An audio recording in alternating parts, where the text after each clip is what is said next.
বঙ্গোপসাগরে ফের ট্রলারডুবির ঘটনা, উদ্ধার ১৩ জন মৎস্যজীবী। রথযাত্রার দিন গভীর সমুদ্রে মাছ ধরতে গিয়েছিল রায়দিঘি থেকে ছেড়ে যাওয়া ভাই ভাই নামে একটি মাছ ধরার ট্রলার। ট্রলারটিতে ছিলেন মোট ১৩ জন মৎস্যজীবী। কয়েকদিন ধরে সমুদ্রে মাছ ধরে শুক্রবার যখন তারা ফিরে আসছিলেন, ঠিক তখনই ঘটে দুর্ঘটনা। আচমকায় ট্রলারটির পাটাতন ভেঙে জল ঢুকতে শুরু করে।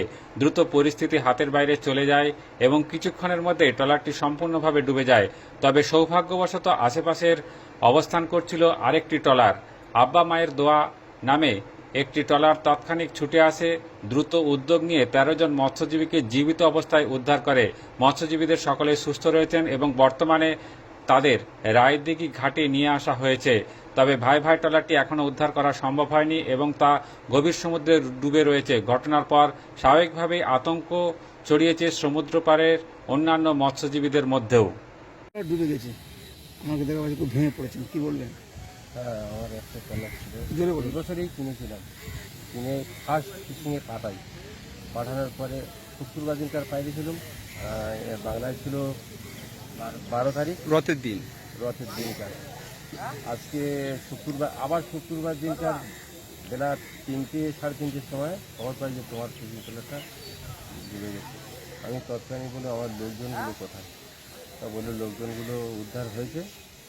যা সেইটুকুটা শুনেছি, শোনার পরে আর তারপরে আর কোনো কথা শুনতে পারিনি। আমার বিভিন্ন চ্যানেলের খবরটাও নেই, বলে যে লোকগুলো ভালো আছে, কিন্তু বডিটা দিকে চলে গেছে।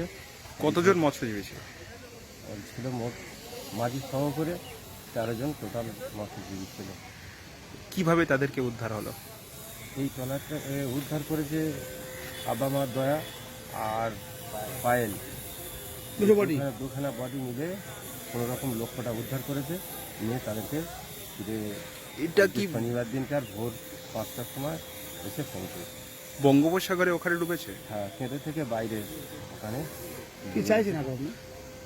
সেটা থেকে এই ট্রলারটা করে আমি সর্বশান্ত সমস্ত কিছু দেখে কিনে দেনা পাওনা করে টোটাল এই ট্রলারটার উপর কিনে প্রথম ফিশিংয়ে পাইতেছিলাম। ক্ষতির পরিমাণ কত? আমি প্রচুর পরিমাণ তো প্রচুর টাকা। হ্যাঁ, আগামী দিন আমি যে কী খেয়ে বাঁচবো এরকম পরিস্থিতি আর আমার নেই। যাহাতে বাঁচতে পারি, যদি সরকার পক্ষ থেকে আমাকে একটু সহানুভূতি দেখায়, খুব কৃতজ্ঞ থাকবে। আমার নাম? আমার নাম নাসির আলী শেখ, বাড়ি? বাড়ি রাজবীর শিকলতলা। ঠিক আছে।